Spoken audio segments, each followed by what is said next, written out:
Bonjour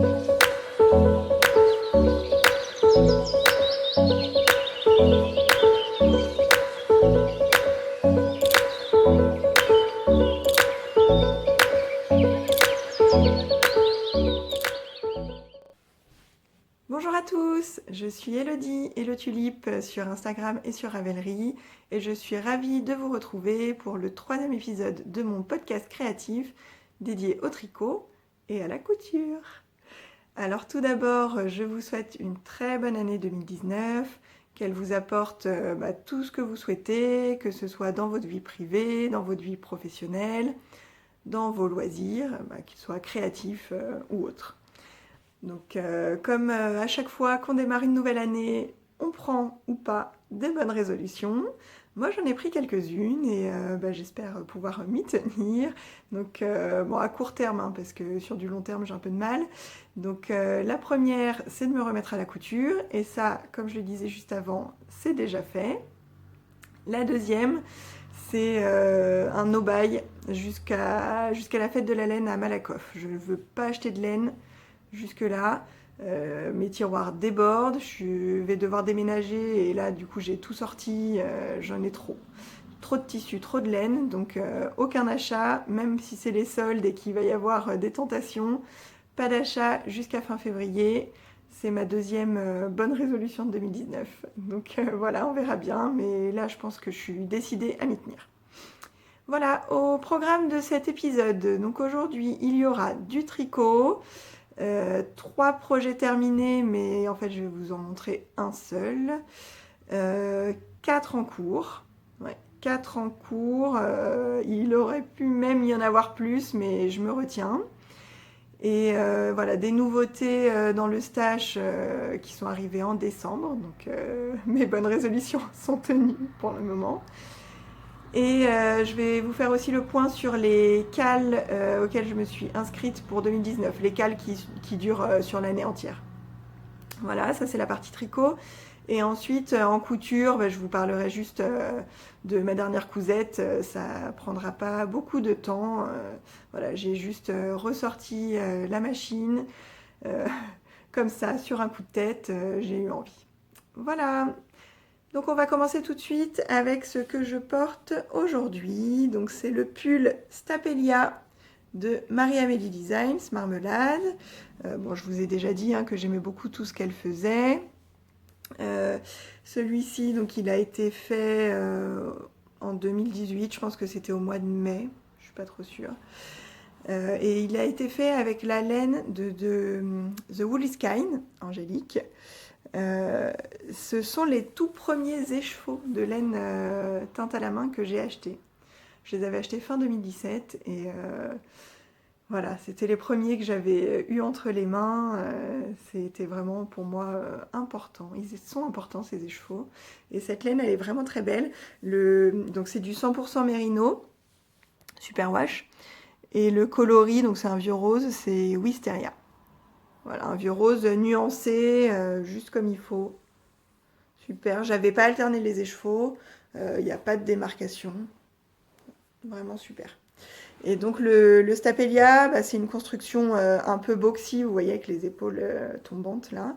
On commence par le dos, on relève les épaules pour faire les 2 premiers demi-devants, on rejoint ici. Et une fois qu'on est arrivé aux emmanchures, on met tout sur le même câble et on tricote en rond. Donc au début c'est en aller-retour et à partir de là c'est en rond. Et je pense qu'il y a une petite différence de tension entre le haut et le bas. Mais bon, c'est léger et puis ça me gêne pas. Et là, le motif, il est fait avec des mailles croisées et glissées. C'est comme des torsades, mais à chaque fois, il y en a une qu'on glisse et une qu'on tricote. Voilà. Donc le motif, moi, je le trouve très joli. C'est un pull que je porte très très facilement, qui s'accorde facilement avec un jean. C'est parfait. Le pull parfait pour moi. Voilà. Donc on va attaquer tout de suite avec les projets terminés.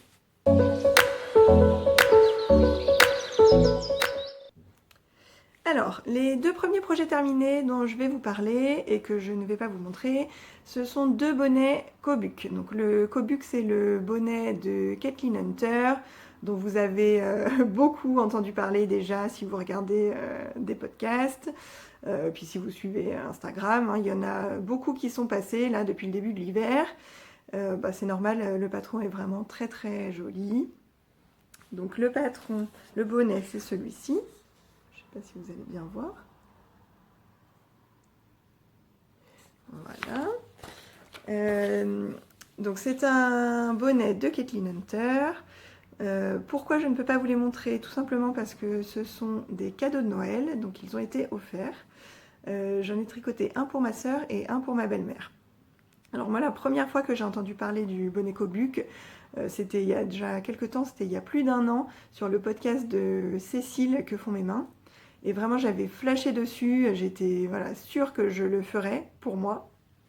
Et puis finalement, l'hiver est passé, j'avais d'autres choses à ce moment-là, je ne l'ai pas fait. Et là, le froid revenant, je m'étais dit que je le ferais. Et en fait, il y a le bonnet d'Armel dont je vous avais parlé la dernière fois, Emporté par le vent, qui est sorti. J'avais très très envie de le faire. Et du coup, les Kobuc, je me suis dit que je les ferais pour des cadeaux. Alors après, comme il me reste de la laine, je vais sûrement m'en faire un pour moi, mais je ne sais pas quand. Voilà. Donc, j'en ai fait 2. À chaque fois avec le même mélange de laine. Donc c'est de la laine de petits bouts de laine, de la DK. Donc ça, en gris, c'est le coloris souris, que j'ai mélangé avec de la Kid Silk de Drops, coloris 10. Voilà, c'est du gris. Ça, c'est celui que j'ai fait pour ma sœur. Et l'autre, donc c'est aussi de la DK de petits bouts de laine, coloris rose quartz, que j'ai mélangé avec de la Kid Silk, le coloris c'est 04. Voilà, donc qui est beaucoup plus rose, beaucoup plus rose que la DK de petits bouts de laine. Voilà, mais le mélange des deux rend très très bien. Donc je vais vous mettre une photo des bonnets finis pour que vous voyez. Je pense que les bonnets ont plu, il me semble. Après, je suis pas sûre qu'on me dise si ça plaît pas. Mais bon, ça a l'air de leur avoir plu. Dans ce patron, donc j'ai pas rencontré de difficultés particulières. Après, donc le patron est en anglais, donc peut-être que ça peut rebuter certains ou certaines. Mais alors tout le monde le dit souvent et c'est vrai. Le tricot en anglais, c'est pas compliqué. Il y a beaucoup d'abréviations, c'est toujours les mêmes.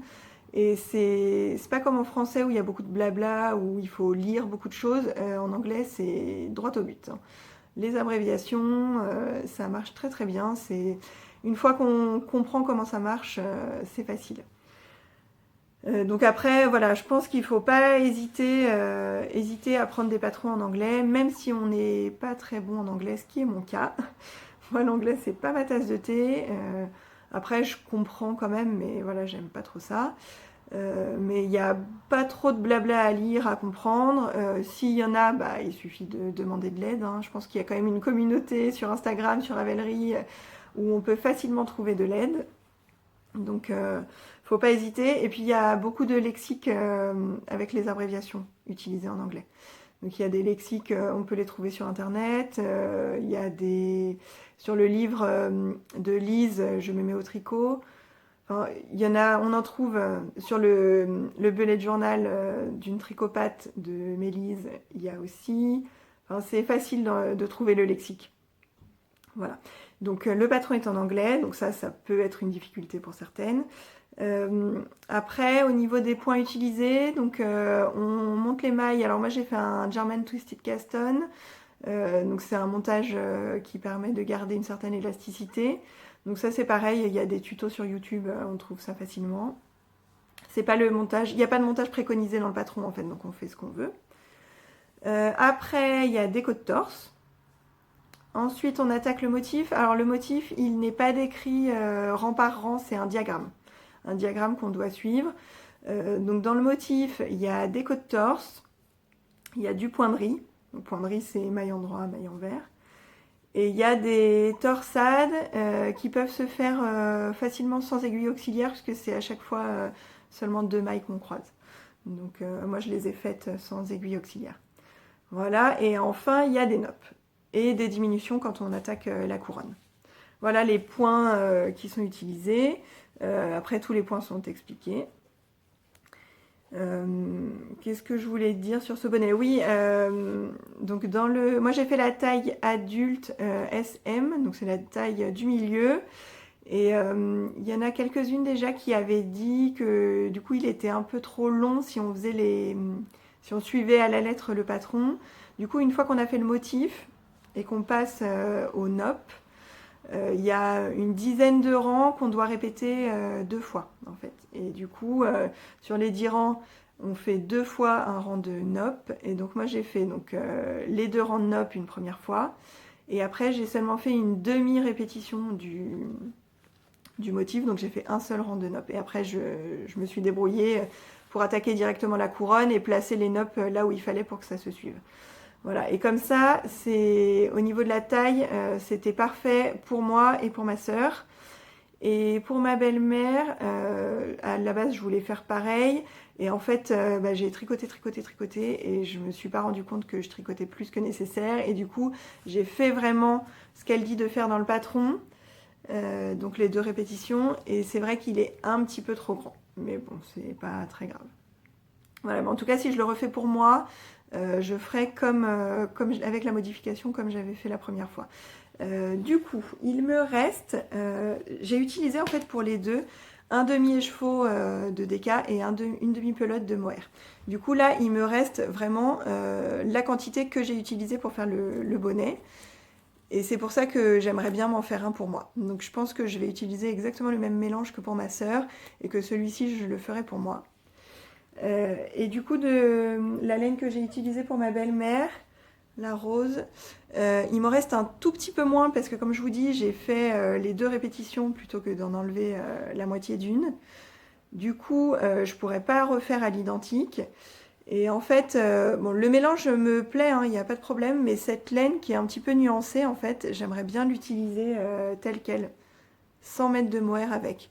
En fait, il y a des parties un peu plus blanches qu'on voit un peu là, et des parties un petit peu plus roses. Et je trouve qu'avec le mohair, comme le rose est plus foncé, on voit pas bien les nuances. Et du coup, j'aimerais bien me faire un bonnet, toujours, uniquement avec celle-ci. Alors, je sais pas quel patron utiliser, parce que donc là, il me reste 46 grammes en mètres, je sais plus combien ça fait. Et du coup, il faudrait pas un bonnet qui utilise un point particulier qui mange de la laine, quoi. Ni de nopp. Je pensais au bonnet d'Andelion, mais le point d'Andelion, ça utilise pas mal de laine. Voilà, donc il faut que je trouve un bonnet assez simple qui permette d'utiliser ce reste de 46 grammes. Voilà. Donc ça, c'était pour les bonnets Kobuk. Le troisième projet terminé, et celui-là je vais vous le montrer, c'est l'écharpe, enfin l'étole qui a été designée dans le cadre du Knitich par Magdalena, triple L de Mag, Coré Minaldi, je connais pas son prénom, et je pense que c'est Valérie de Quenouille et Mousseline. Voilà, donc toutes les trois, elles nous ont designé une étole pendant le Knitich qui s'appelle la Chambre des Secrets. Donc c'est un patron qu'elles ont mis en ligne gratuitement sous forme de MCAL. Donc on avait un indice par match à partir du 2e match. Donc il y a eu 4 indices. Il y a eu le 2e match, le 3e match, la demi-finale et la finale. Donc voilà. Je ne l'ai pas fini. Au début ça allait, j'ai pu suivre le rythme pour les 3 premiers indices, je crois. Et le dernier, je ne l'ai pas fait pendant la finale, je l'ai fait un petit peu après. Je l'ai terminé fin 2018, il me semble. Ouais. Ou début décembre peut-être, je ne sais plus. Donc voilà, pour cette étole, donc vous voyez il y a 2 coloris. Donc j'ai utilisé donc cette laine là, le gris. C'est une fingering 100% Merino Superwash que Magali du compte M&Co a teinte elle-même. Et en fait, je l'avais gagnée dans le cadre du Cal Stapelia quand j'ai fait ce pull. Voilà. Je l'avais gagnée, elle l'a teinte et elle me l'a envoyée. Je l'ai eu cet été, en août, quand je suis rentrée de vacances, elle m'attendait dans ma boîte aux lettres. Voilà, et je voulais vraiment l'utiliser assez vite, je voulais pas trop attendre. Donc voilà, c'est ce gris-là. Et le deuxième coloris, donc qui est orange, avec des nuances orange plus foncé, presque rouge, et des petites nuances aussi, là il y a des taches un peu marron. Voilà, ça c'est de la vilaine chaussette, donc mérino et nylon. Le coloris c'est dévorer des abricots, et ça je l'ai gagné sur Instagram. C'était un petit jeu sur le compte de Marianne Marguenet, et donc j'ai gagné, elle m'a envoyé cet écheveau là et un écheveau rose que j'ai mis en rayure dans une marinière moderne. Voilà, donc ça c'est les deux coloris que j'ai utilisés. Je suis allée au bout de mon écheveau gris. Donc là j'avais 400 mètres pour le gris et j'avais 425 mètres pour le orange. Et donc pour le orange, donc c'était un écheveau de 100 grammes et il me reste 25 grammes. Voilà. Au niveau des coloris, c'est pas du tout les coloris que j'utilise habituellement. Le orange, je n'en porte absolument pas. Mais en fait là, donc moi je l'utilise vraiment comme une écharpe, et pour mettre avec un manteau noir, c'est vraiment très très bien. Ça réveille un peu, c'est vraiment super.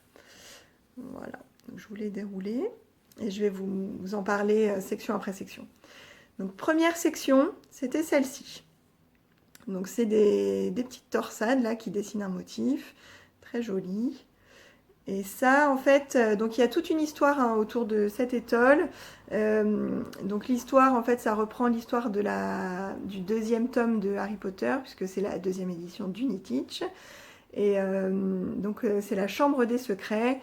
Et donc la Chambre des Secrets a été ouverte et des mythes s'en sont échappés et se sont attaqués au tricot de nos élèves de Poudlard. Et là, c'est le drame. Il faut absolument les combattre. Donc chaque maison va tenter de les combattre, chacune son tour, pour à la fin se rendre compte que l'union fait la force et qu'il n'y a qu'en s'y mettant tous qu'on arrivera à bout de ces mythes. Voilà. Donc la première maison qui s'y colle, c'est Serpentard. Donc les Serpentards enfourchent leur Nimbus 2000, leur balai qui leur sert pour les matchs de Quidditch.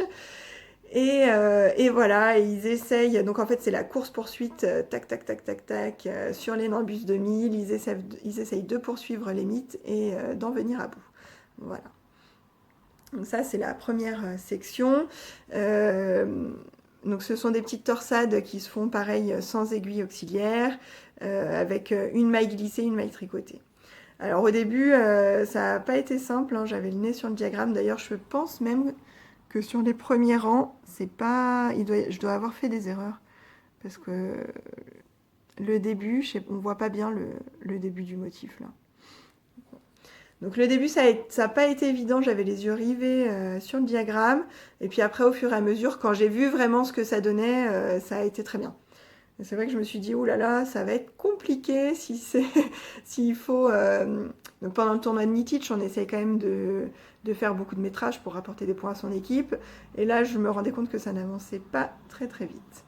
Après, ça a été beaucoup mieux pendant la deuxième partie. Donc c'est toujours le premier indice, mais c'est la deuxième section. Et donc ça, la deuxième section, ça représente les trous laissés par les mythes. Voilà. Les mythes qui s'attaquent au tricot et qui font des trous-trous par groupe de 3. Voilà, donc là on voit bien la dentelle.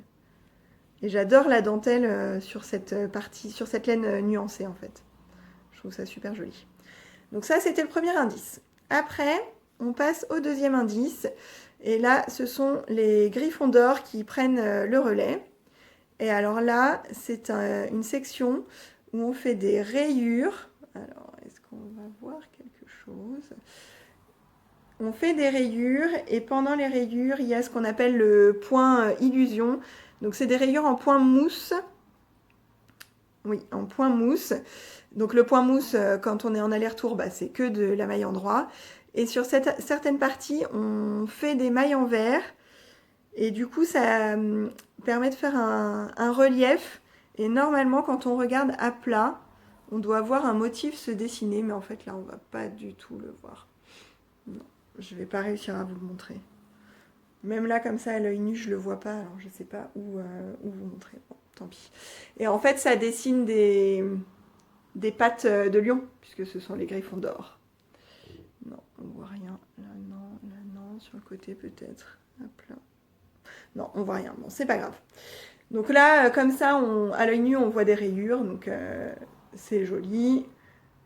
Et en fait, on sait qu'il y a un petit point illusion qui dessine des pattes de lion. Voilà. Et ensuite, toujours comme les griffons d'or ne sont pas venus tout à fait à bout des mythes, les mythes continuent à trouer les ouvrages de nos tricoteurs de Poudlard. Ensuite, troisième indice, on passe au pouf souffle. Alors la particularité des pouf souffle, c'est que c'est vraiment une maison où ce qui compte, c'est l'entraide. Ils sont très soudés entre eux, il y a beaucoup de solidarité. Et du coup, eux, ils décident de se mettre par 6 et d'entourer chaque mythe. Et en fait, c'est représenté par ce petit point là, qui est un point boule. Et en fait, avec un fil, on entoure comme ça, je sais plus combien de mailles, 3 mailles je crois. Et on entoure, on entoure, on entoure. Et en fait, c'est comme ça qu'ils veulent venir à bout des mythes en les encerclant par petits groupes. Voilà, donc là, ça fait des petites boules. Mais vous l'aurez bien compris, ça ne suffit pas. Les mythes continuent à faire leur travail de destruction. Et du coup, les serres d'aigle entrent en piste. Alors les serres d'aigle, donc c'est l'esprit carré et mathématique. Donc là, eux, ils ont fait plein de calculs savants pour déterminer comment s'attaquer aux mythes. Donc là, ça fait, c'est du point mosaïque. Et ça dessine en fait des zigzags, quoi. Voilà. Donc le point mosaïque, donc c'est du point mousse, pendant lequel, en fait, de temps en temps, enfin c'est des rayures en point mousse, et hop, on tire une maille comme ça, on la glisse, et en fait c'est ça qui permet de dessiner. Voilà. Et alors là, à partir de là, normalement, une fois que les serres d'aigle sont entrés en piste, l'histoire nous dit qu'ils se sont alliés avec tous les autres et qu'ils sont arrivés à détruire toutes les mythes. Alors, et après, on a une autre section. Normalement, c'est pas celle-ci. Moi, il me restait beaucoup de orange. Et surtout, j'ai beau être une pouf souffle, j'ai un peu l'esprit mathématique et un petit peu carré. Et en fait, je voulais une certaine symétrie dans mon écharpe. Et en fait, dans l'écharpe, j'ai commencé par du gris. Et après, entre chaque section, il y avait du orange. La rayure, orange, gris, orange, rayure. Et là, pour moi, enfin rayure, même si c'est de la mosaïque, ça reprend un peu le système des rayures. Et là, il me fallait du orange. Et je voulais pas faire la dernière section orange, puisque la première section était grise. Donc, il fallait que je termine par du gris. Donc, j'ai rajouté ça. Même si dans l'histoire, normalement, à partir d'ici, les mythes ne font plus rien, moi, pour le projet fini, il me fallait cette partie. Donc, j'ai rajouté une petite partie de trou-trou. Et après, j'ai fait la dernière partie. Et donc, la dernière partie, je vais vous la montrer comme ça. Alors, est-ce qu'on voit, est-ce qu'on voit pas donc là, en fait, les mythes ont été vaincus grâce à l'entraide entre les différentes maisons. Et donc, on fait un motif qui représente la coupe des vainqueurs, quoi. Toutes les maisons sont sorties victorieuses puisqu'elles ont réussi à vaincre les mythes et à les renfermer dans la chambre des secrets. Et là, donc, on voit les petites coupes des champions. Voilà. Et l'étole se termine comme ça, avec quelques rangs de points mousse. Donc elle est très grande, hein. Je ne sais plus combien elle fait, 2,50 m je crois. Elle est très très grande. Et en fait, moi, pour l'enrouler autour de mon cou, j'ai tendance à la replier en deux. Et après, je l'enroule 2 fois. Hop. Pardon, une fois. Et je la bloque comme ça. Enfin, je rentre comme ça à l'intérieur. Et donc là, on voit, j'aime bien voir les petites bouboules parce qu'en plus, ça représente ma maison pouf souffle. on voit les rayures ou le zigzag, enfin on voit un peu de tout, le orange. Et en fait, moi j'ai mon manteau par-dessus. Et donc c'est bien proche de mon cou, ça me tient bien chaud. C'est tout noir avec le manteau. Et ça réveille un peu, c'est parfait. Voilà. Donc voilà pour cette étole. J'ai beaucoup aimé la tricoter. J'aime bien les petites choses à histoire comme ça, je trouve ça sympa. Le fait que ce soit un MCAL aussi, c'est toujours sympa. Qu'on la fasse à plusieurs dans le cadre du Knit-Teach. Et j'aime bien la porter aussi. Je trouve qu'elle est pratique, elle me tient chaud. Comme je vous dis, elle réveille bien ma doudoune noire, donc c'est parfait. Voilà, donc pour ce qui est des projets terminés, j'ai fini. Et donc là, on va passer aux projets en cours.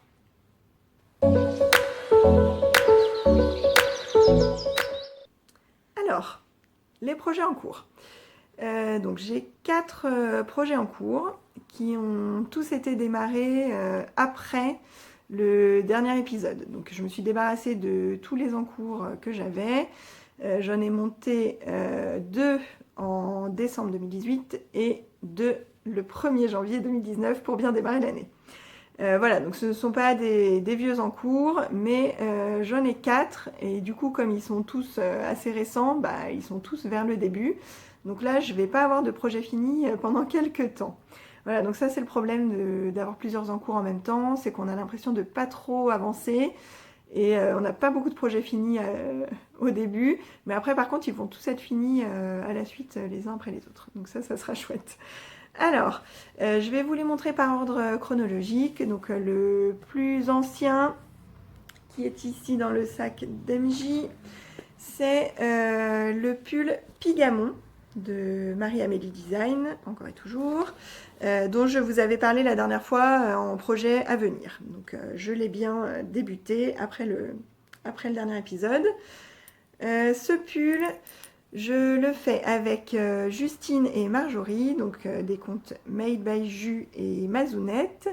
Donc on s'est rencontrés au Couscous Tricot organisé par MJ, je ne sais plus quand c'était déjà, c'était en 2018, donc c'est très loin déjà.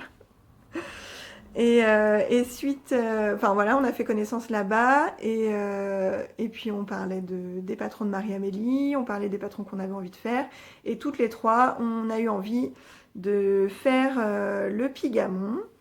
Et en fait, on s'est dit qu'il fallait qu'on le fasse ensemble parce que comme c'est un pull avec beaucoup de points texturés, on savait que ça allait être long à faire et qu'il faudrait de la motivation. Donc, et on s'était pas trompé. Donc voilà, on s'est dit que le faire à 3, ça serait vraiment chouette. Donc moi, je l'ai commencé le 14 décembre et j'en suis là. J'ai rejoint sous les emmanchures. Alors, je vais vous montrer un peu mieux au fur et à mesure. Voilà, j'en suis là. J'arrive à la fin de mon premier écheveau. Donc là, je vais alterner avec le suivant et je vais sûrement attaquer les manches. Je ne sais pas encore. Voilà, alors le Pigamon, alors déjà la laine, donc c'est la pelote vagabonde. Qu'est-ce que vous allez voir ici? Je vais montrer comme ça. Donc c'est la pelote vagabonde, la qualité abri, donc c'est 100% Merino Superwash. Et le coloris, c'est entre chien et loup. Alors, bon là ça fait très gris-marron, on voit plus de violet normalement, un peu plus violet. Mais quoique là, c'est pas mal quand même. Voilà, donc moi c'est vraiment un coloris que j'adore, sur lequel j'avais flashé. Et je suis pas déçue en le tricotant, j'aime toujours autant. Donc le pull se commence, donc là ce que je vous montre c'est le dos. Se commence par le dos, par en haut là, en top down, par le dos. Donc on monte des mailles en haut. Et là, on fait donc il y a quelques rangs raccourcis pour former la pente de l'épaule. Et là, en haut, c'est un point de semis. Donc un point de semis, il y a une maille en vert à faire de temps en temps, quoi. Je ne saurais plus dire exactement. Ensuite, on fait une bande de côte-torse. Avec d'abord, il y a un rang de maille en vert ici et après, pour bien délimiter. Donc ça, c'est une bande de côte-torse. Et après, on attaque du point de riz brisé poinderie brisée, donc c'est sur le premier rang, on fait une maille endroit, une maille envers. Au deuxième rang, on fait que des mailles endroit. Et après, on recommence, mais en contrariant en fait. Donc si on avait fait la maille endroit en premier, on fait la maille envers. Si on avait fait la maille envers en deuxième, là après on fait la maille endroit. Voilà, donc poinderie brisée, bah là c'est long quoi. C'est long. C'est très beau, hein, mais c'est long. Mais c'est beau. Voilà. Ensuite, donc on fait quelques augmentations pour former les emmanchures et on met en attente. Et après, on repart d'en haut. On commence d'un côté, on relève des mailles pour faire l'épaule, le devant gauche, puis le devant droit. Et ensuite, on rejoint, donc on augmente, on monte des mailles pour faire l'encolure, là, dessiner l'arrondi de l'encolure. Et ensuite, on rejoint en montant des mailles au milieu.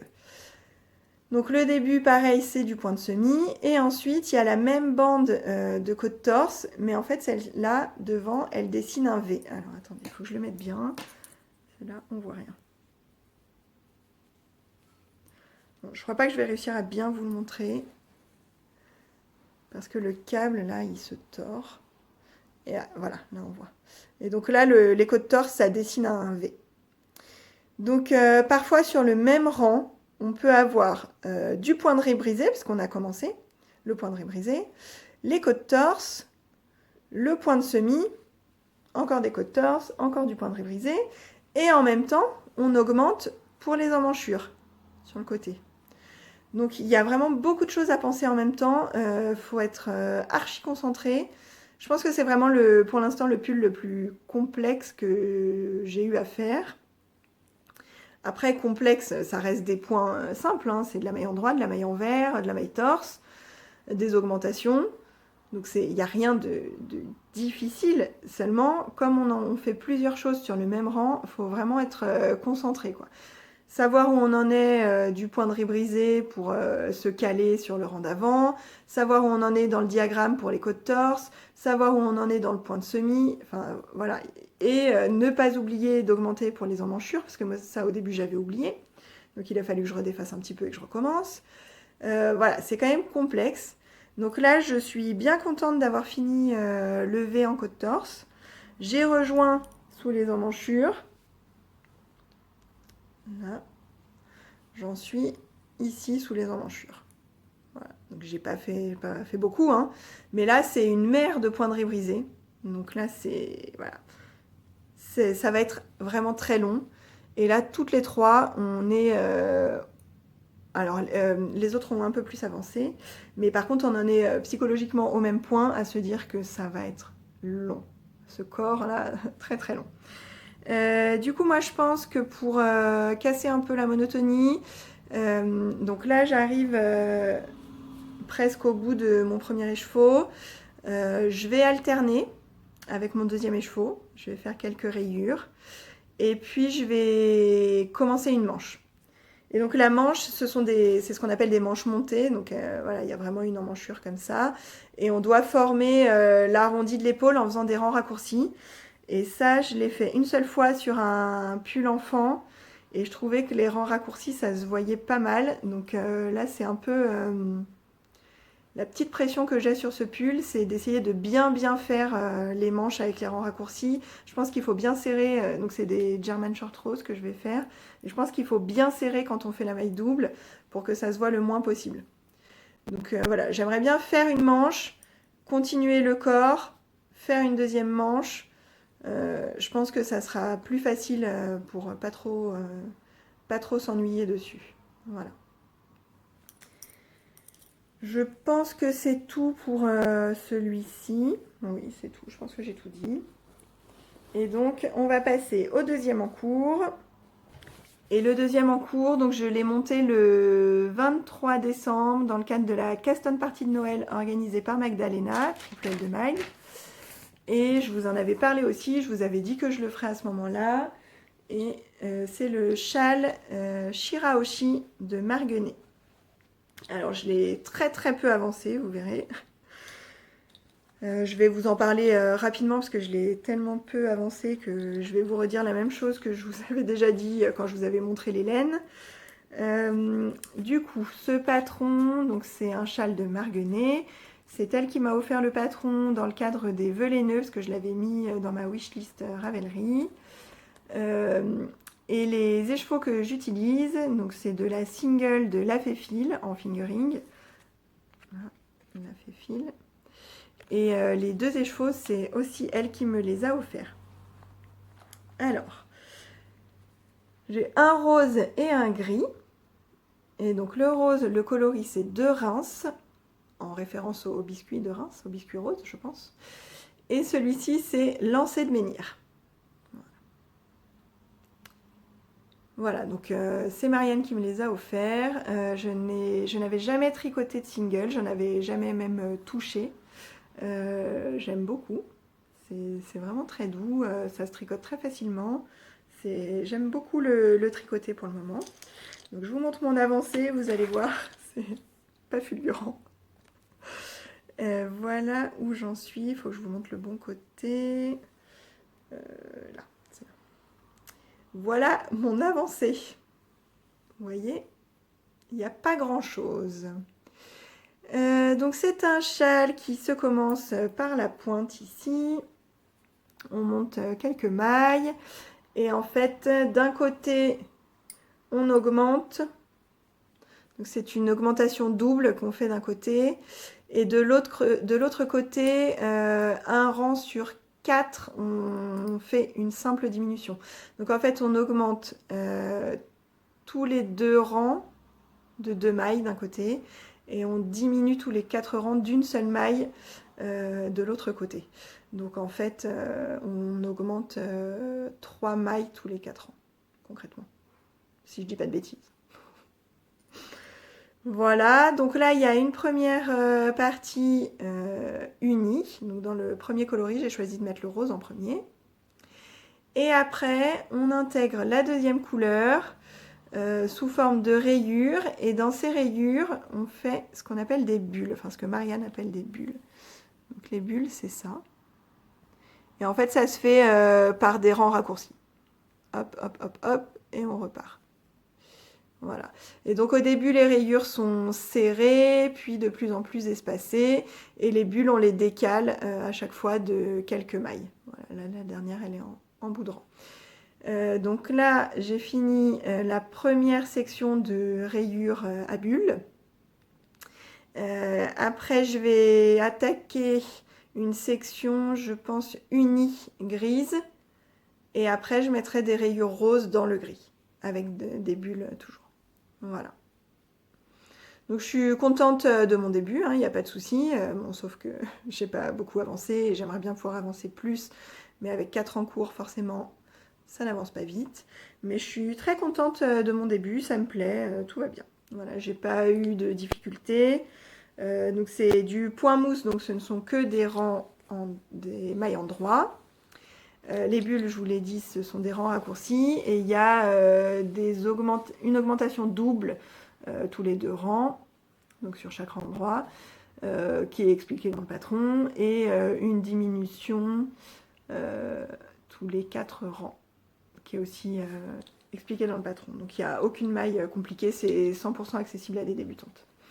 Voilà pour ce deuxième en cours. Alors, troisième en cours. Donc là, les en cours 3 et 4, ils ont été tous les deux montés le 1er janvier pour la custom party du Nouvel An, toujours organisée par Magdalena, triplette de Mag. Donc j'avais dit que je montrais le Yassen, le gilet de Marie-Amélie. Et juste avant de monter le Yassen, j'ai monté le Zaza. Alors, le Zaza, donc il est dans ce grand sac à projet. Vert, et mon Zaza est vert. Le Zaza, donc celui-ci, il n'est pas pour moi. Moi, j'ai déjà fait le Zaza pour moi, je l'ai fait cet été, dans un verre pâle, un verre d'eau. Et là, en fait, je suis sample knitter pour Ludivine, de la marque Arco Iris Yarns.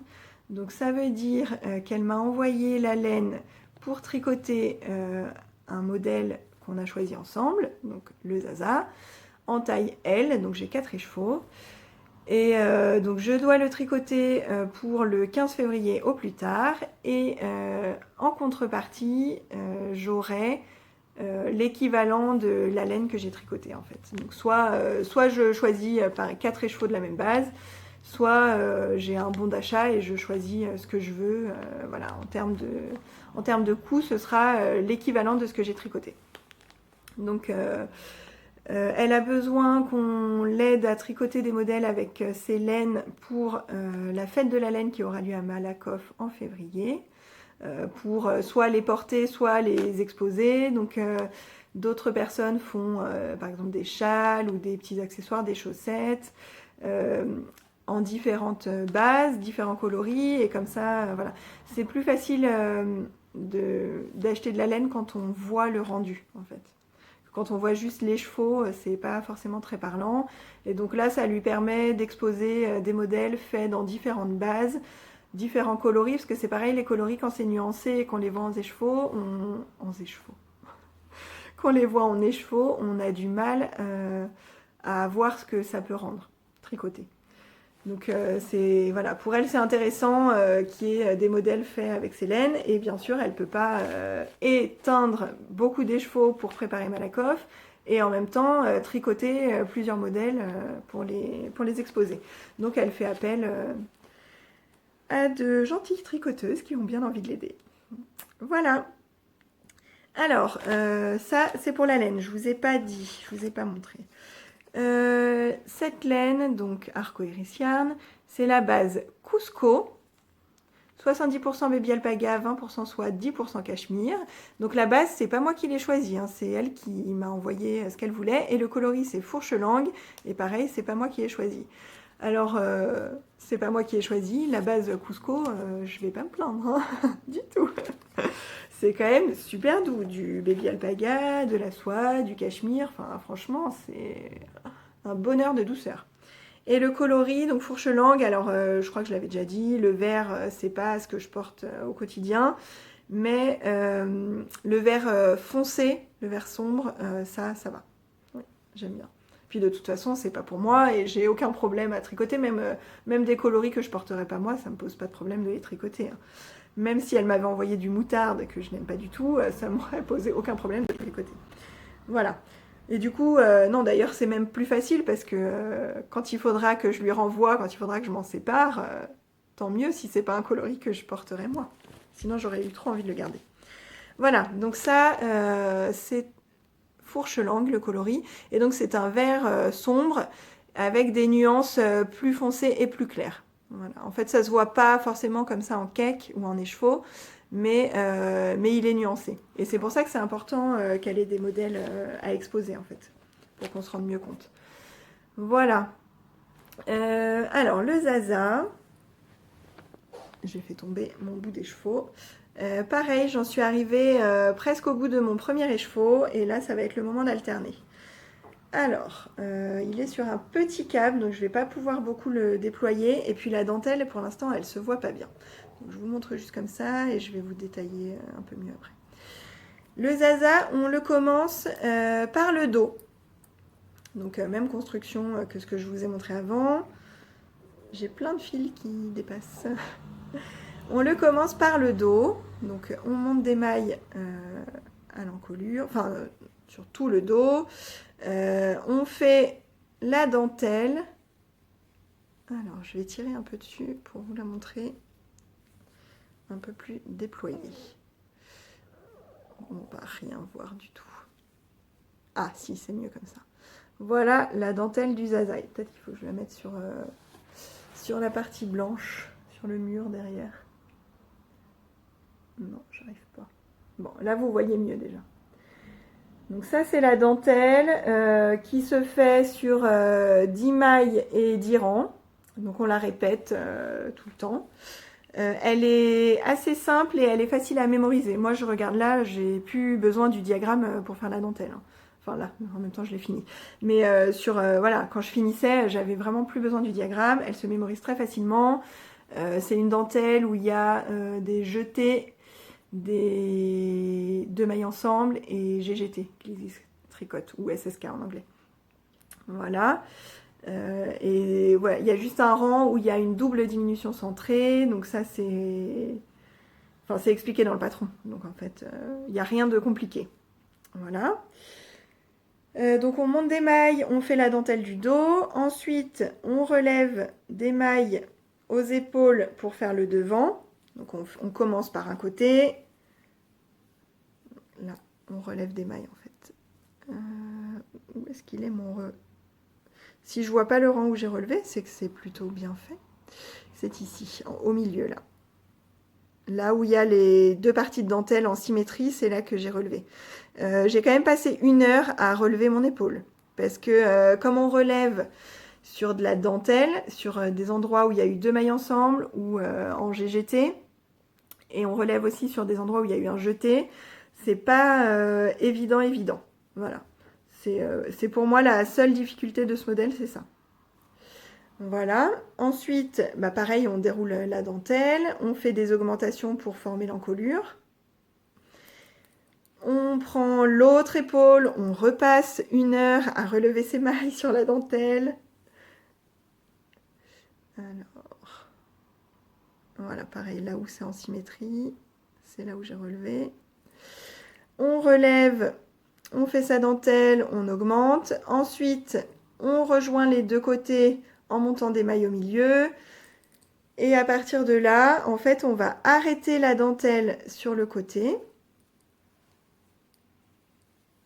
J'essaye de montrer ça en tirant. Il faut que je fasse attention. Voilà, on arrête un peu la dentelle sur le côté. Et par contre, on la continue pour qu'au milieu, ça forme une pointe. Je vais perdre des mailles là.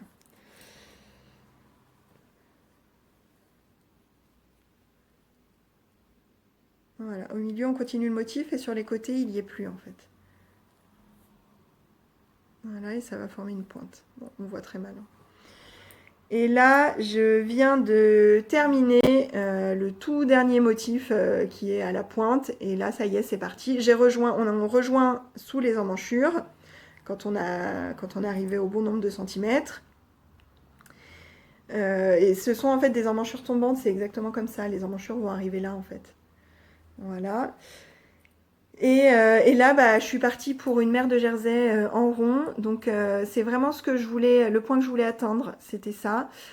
C'était faire cette dentelle le plus vite possible. Donc, j'ai commencé le 1er janvier, on est le 10, j'ai fini ma dentelle. Et là, maintenant, il me reste un peu plus d'un mois pour dérouler le corps de Jersey en rond. J'ai 40 cm à faire. Allons-y, quoi. C'est du zéro cerveau, je peux prendre... quand je veux, même pour 5 minutes. Voilà. Enfin, pour 5 minutes, non, parce qu'en fait, je sais pas pourquoi, pour ce pull, j'ai eu envie de compter les heures de tricot dont j'avais besoin pour le faire. Alors, pas du tout parce que je le tricote pour quelqu'un d'autre, hein, ça n'a rien à voir avec ça. C'est que, je sais pas, c'est tombé à un moment où plusieurs personnes me demandaient, mais en fait, ça te prend combien de temps pour tricoter un pull? Enfin, les personnes qui ne tricotent pas, hein, qui me posent cette question. Donc en gros, bah, je suis capable de dire que je sais pas, en moyenne, en 1 mois et demi, je fais un pull pour moi, quoi, taille adulte. Après, ça dépend de la complexité du pull. Hein. Ça dépend de la complexité du pull, ça dépend si j'ai plusieurs encours en même temps. Mais en fait, bah, du coup, ça m'a fait réfléchir et je me demandais effectivement combien d'heures de tricot il y avait sur un pull, quoi. Et du coup, ce que je fais, c'est que je mets un bâton à chaque heure de tricot que je passe dessus. Et du coup, j'essaye d'avoir toujours 1 heure pleine dessus. Donc je le prends le soir devant la télé ou le week-end quand je peux vraiment m'y consacrer. Et j'essaye de faire des tranches d'1 heure dessus et je note. Et là, bah là j'atteins quasiment 25 heures de tricot et j'ai fait un écheveau, à peine un écheveau. Voilà, et j'ai 4 écheveaux. Alors je pense pas utiliser les 4 écheveaux en totalité, mais voilà. Après, je pense que la dentelle, et en plus il y avait des allers-retours au début, c'est plus long que le jersey en rond sur le corps, je pense que ça va aller plus vite. Voilà, mais enfin, voilà, si je fais ça, c'est juste pour avoir une idée, pour me rendre compte, hein, ça n'a aucun objectif particulier de comptabiliser le nombre d'heures que je passe dessus. Hein. C'est pas, j'ai pas envie de me faire payer à l'heure, pas du tout. C'est vraiment juste pour me rendre compte en fait. Je trouvais que c'était intéressant comme question de se demander combien d'heures on peut passer dessus. Voilà, donc je vais voir. Là, j'arrive donc à la fin de mon écheveau. Je vais alterner avec mon deuxième. Je vais garder un petit peu pour les manches et pour l'encolure, pour qu'il n'y ait pas de démarcation. Et voilà, je déroule tranquillement. Je pourrais le prendre dès que j'ai du temps libre, j'avance celui-ci. Voilà pour ce troisième en cours. Et on passe au quatrième. Ensuite, donc le quatrième en cours, c'est le gilet Yassen de Marie-Amélie Design. Alors, celui-ci, donc commencé aussi le 1er janvier, je l'ai beaucoup moins avancé. Alors, je le fais donc en laine fil d'art. Donc, c'est la fil Mérinos 3,5. 100% laine, traitement superwash. Il y a 130 mètres pour 50 grammes. J'en ai 10 pelotes qui m'ont été offertes à Noël par mon mari. Bon, je l'ai un petit peu orienté, certes. Et le coloris, c'est Bourgogne. Et donc, Bourgogne, c'est mon fameux Bordeaux qui devait être parfait. Alors, comme je suis un peu difficile, il n'est pas parfait. Voilà. Parce qu'il tire un tout petit peu trop vers le marron pour être vraiment parfait. Après, je chipote, hein. J'ai totalement conscience que c'est du chipotage. Je l'aime beaucoup. Franchement, je sais que ce gilet, je vais l'adorer. J'adore le coloris. Mais après, voilà, c'est pas encore tout à fait mon Bordeaux parfait. Et comme j'en ai repéré plein d'autres, ça me laissera une bonne occasion de craquer pour un autre Bordeaux. Voilà. Parce qu'en fait, si je disais que celui-là, il est parfait, bah, en théorie, j'aurais pas besoin d'en racheter, quoi. Donc, faut quand même que je me laisse la porte ouverte à un futur craquage sur du Bordeaux. Voilà. Le Yassen, donc c'est un des gilets de la collection de gilets précieux de Marmelade. Donc elle a sorti, alors si je me souviens bien, ça devait être fin octobre, début novembre. Donc elle a sorti 3 gilets qu'elle sortait en fait un par semaine. Donc le premier c'était le Yassen, le deuxième le Syringal, le troisième le Mahonia. Et Cécile du compte Que font mes mains a organisé un cal pour tricoter ces 3 gilets. Donc on tricote soit un des 3, soit 2, soit 3, comme on veut. Le cal est assez long, il a débuté le 1er novembre et il se terminera le 1er mars. Donc ça laisse vraiment le temps d'en faire plusieurs pour celles qui voulaient en faire plusieurs, ou de se décider pour celles qui, comme moi, n'ont pas commencé tout de suite, et aussi de prendre son temps pour le terminer. Après, s'il n'est pas terminé dans le cadre du cal, c'est pas grave, hein.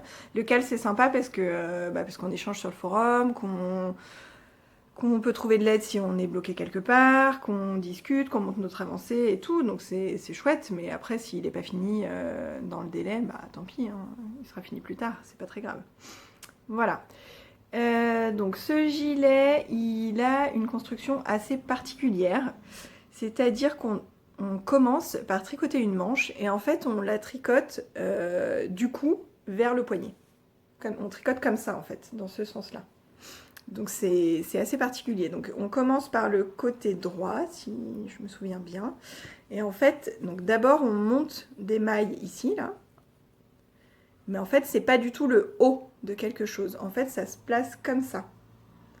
Et en fait, cette partie-là, elle vient derrière, ici dans le dos, là. Et ça, c'est le début de l'encolure. Donc ça se tricote comme ça, de là à là. Et après, donc là je suis en train de faire de la dentelle. Il me faut encore quelques répétitions de dentelle. Et après, arrivé ici, en fait, je vais joindre en rond pour faire vraiment la manche. Voilà. Donc là, c'est le devant qui a été formé par des rangs raccourcis. Et là, c'est le dos, ici. Voilà.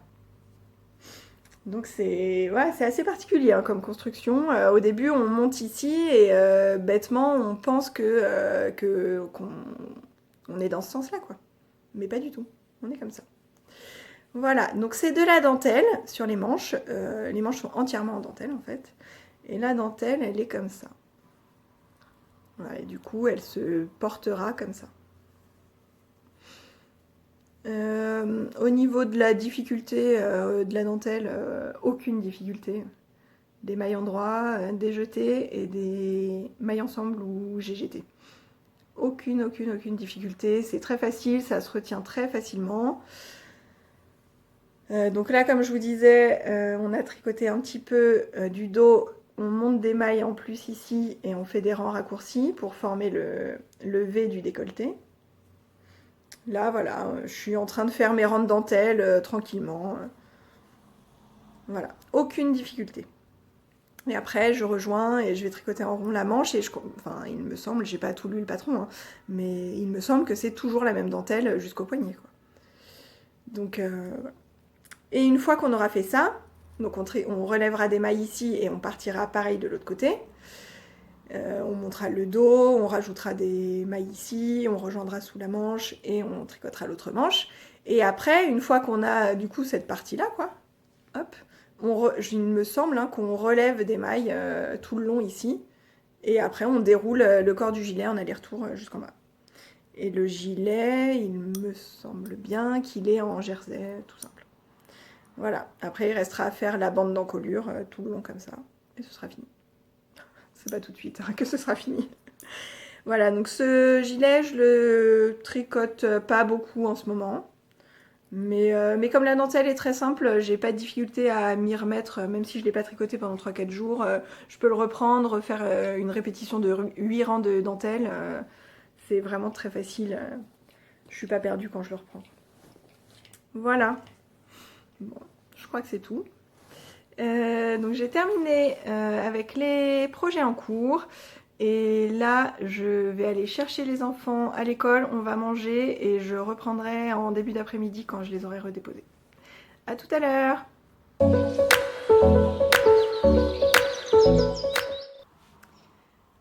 Voilà, donc ça y est, j'ai mangé, j'ai ramené les enfants à l'école, je suis passée au futur appartement pour vérifier le chantier parce qu'on a des petits soucis de plomberie depuis le départ et ces petits soucis font que les travaux durent beaucoup plus de temps que prévu.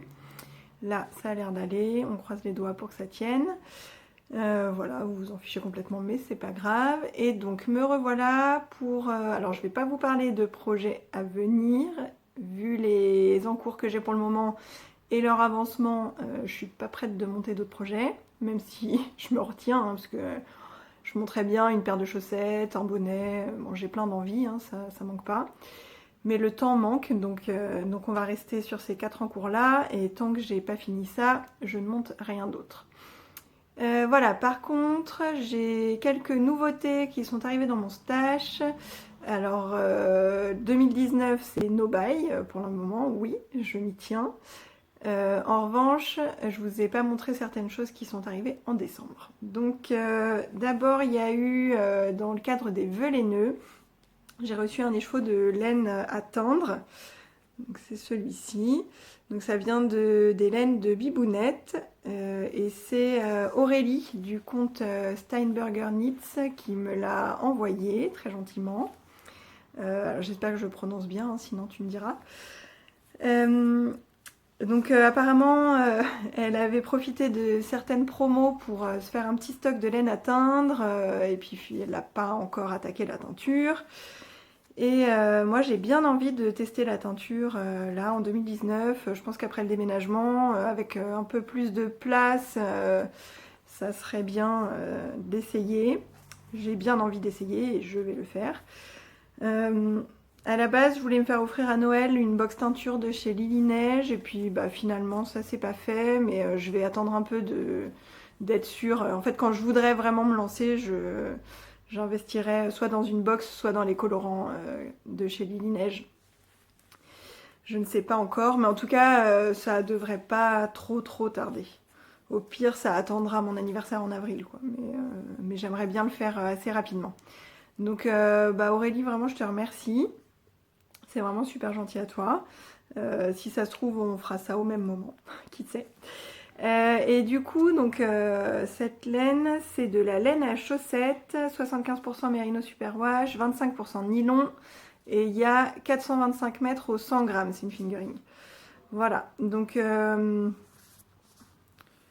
ne sais pas encore le coloris que je vais faire, j'ai pas mal d'idées, mais c'est comme pour l'instant c'est un peu lointain, je vais pas m'avancer, je verrai quand je m'y mettrai. Voilà. Donc ça c'était la première chose dans le cadre des vœux laineux. Ensuite il y a eu au même moment il y avait le calendrier de l'Avent du stage sous contrôle. Je vous en avais déjà parlé je crois la dernière fois.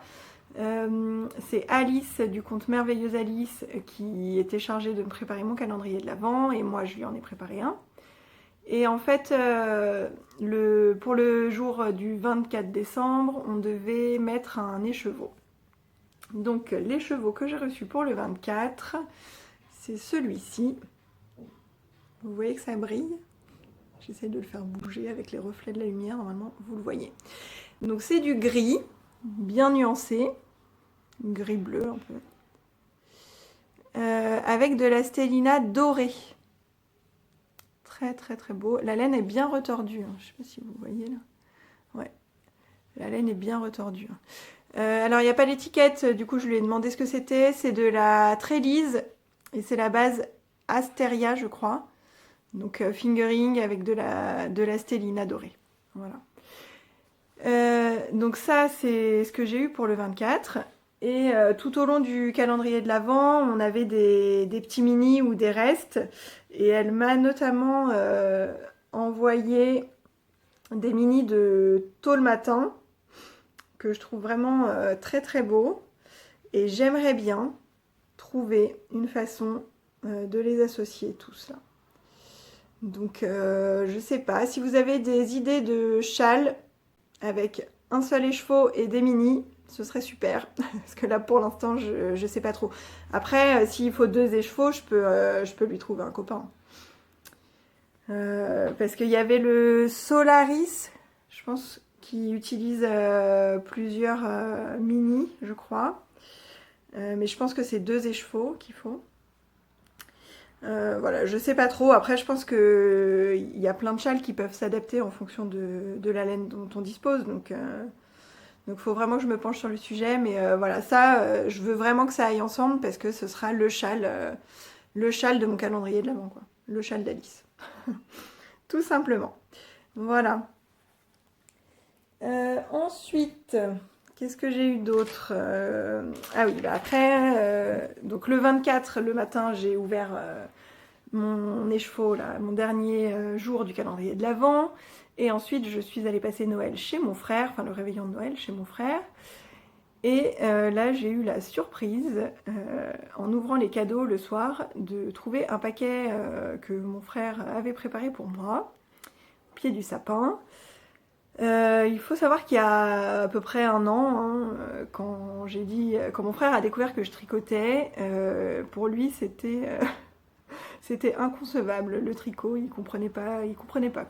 Il trouvait ça pas du tout intéressant, il comprenait pas que ça prenne autant de place pour moi, que j'ai envie de parler tout le temps de laine, que j'ai envie d'avoir de la laine à mon anniversaire ou à Noël, voilà, ça lui paraissait pas possible. Et depuis quelque temps, il fait un petit peu plus attention à ce qu'il achète comme vêtements pour lui, et notamment aux matières dans lesquelles sont fabriqués les vêtements. Et du coup, il s'est intéressé un peu à tout ça, il a un peu plus compris qu'en fonction des matières, bah, on transpirait plus ou moins dans ses vêtements, les vêtements duraient plus ou moins longtemps, que s'ils étaient plus ou moins confortables, etc. Et c'est vrai que depuis quelques temps, il nous parle de ça. D'ailleurs, pour Noël, il nous avait demandé si on pouvait lui acheter certains vêtements bien précis. Et du coup, il a cherché de son côté, sans rien me dire, de la laine qui pourrait me plaire. Et il m'a donc offert ça. Alors là, je ne vous en montre que 5, mais il y a 11 pelotes. C'est de la laine Peace and Wool. Et c'est 50% yak, 50% mérinos. Alors, est-ce que vous allez voir l'étiquette? Je ne sais pas. Non, c'est pas très clair. Voilà. Donc la marque Peace and Wool, je connaissais pas du tout. Donc ça, pour moi, c'est de la DK. C'est 50 grammes, 125 mètres. Donc ça fait 250 mètres au 100 grammes. Oui, DK. DK, ouais. Donc eux, ils indiquent qu'elle se tricote en aiguille 4. Donc oui, ça correspond à de la DK. Et en fait, cette laine, elle n'est pas teinte. Donc il y a 50% de yak et 50% de mérino. Je pense que les brins des deux matières sont retordus ensemble et ça fait du gris un peu chiné et c'est pas teint. Et je trouve ça très très joli. Ça va à mon avis tenir bien chaud. C'est pas hyper doux, mais ça pique pas du tout non plus. C'est un peu plus sec que le 100% mérino, quoi. J'ai vraiment hâte de l'utiliser. Alors maintenant, je n'ai pas encore de projet pour cette laine. En gros, c'est soit je me ferai, faut que je trouve un gilet avec des torsades, enfin quelque chose qui fait bien hiver, quoi. Faut savoir oui, que moi, je porte pas beaucoup de vêtements en DK, ou en plus grosse laine que fingering, en règle générale. Mais là, je sais pas. Avant, j'avais jamais froid, mais là, en ce moment, avec mes pulls en fingering, j'ai froid. Donc, ça serait peut-être le moment de tricoter de la DK, mais je vais pas les tricoter tout de suite. Donc, ça sera pour l'hiver prochain, je pense. Du coup, ouais, soit un gilet à torsade, un gros gilet doudou, là, ça serait pas mal. Ou alors un pull. Et si je fais un pull, j'ai peut-être une petite idée, mais bon, je veux pas trop m'avancer non plus. En fait, j'ai 11 pelotes. Et comme il y a 125 mètres par pelote, ça fait 1375 mètres en tout. Donc j'ai plus qu'il n'en faut pour faire un pull pour ma taille. Et en fait, je me disais, comme j'aimerais bien tester la teinture, que je pourrais peut-être essayer donc, de me faire un pull avec un yoke en jacquard. Et en fait, d'utiliser la laine non teinte en coloris principal.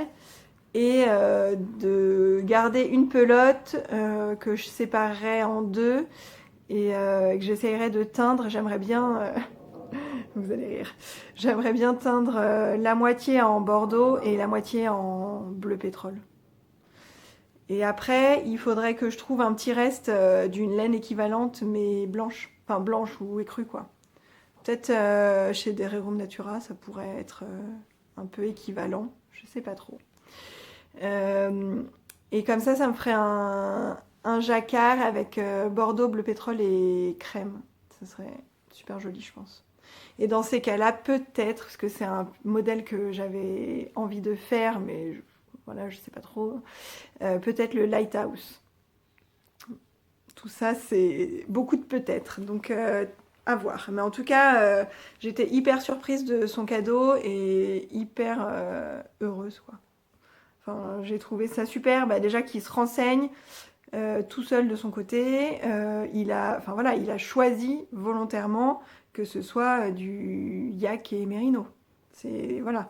Il s'est renseigné sur les matières qui tenaient chaud, qui ne faisaient pas transpirer, qui étaient des matières autres que de l'acrylique, quoi. Et je trouve ça super.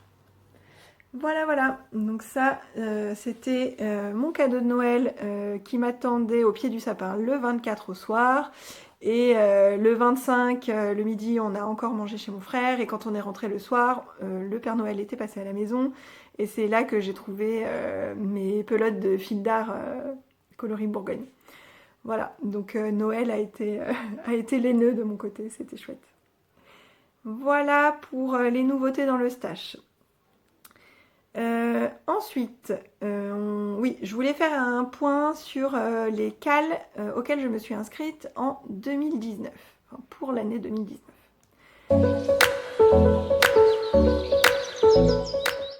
Alors, d'abord, il y a le stage sous contrôle. Donc le stage sous contrôle, je l'ai déjà fait en 2018.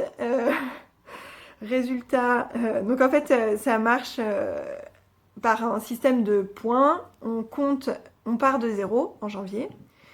Et tout ce qui entre dans le stash, on le compte en positif. On met par exemple plus 1 pour un écheveau de 100 grammes. 100 grammes de laine, quoi, c'est plus 1. Si c'est une pelote, c'est plus 0,5. Enfin voilà, il y a tout un système de points comme ça. Et tout ce qui sort du stash, on le compte en négatif avec le même système de points. Et tous les mois, il y a également un petit point bonus qu'on peut avoir en réalisant une mission. Voilà, un petit défi à réaliser pour avoir un point bonus, donc un -1, quoi. En janvier 2018, donc j'ai commencé, on démarrait de 0. Le stage sous contrôle, c'est Gris Mouton Solène et Anne de Tricot Cool qui l'organise. En janvier, on était à 0, en janvier 2018. Pendant quasiment toute l'année, j'ai été entre -5 et +5. J'étais quand même assez stable. Par exemple, voilà, quand c'est son anniversaire, ça monte un peu, et puis après on tricote et on redescend, et puis on remonte, on redescend.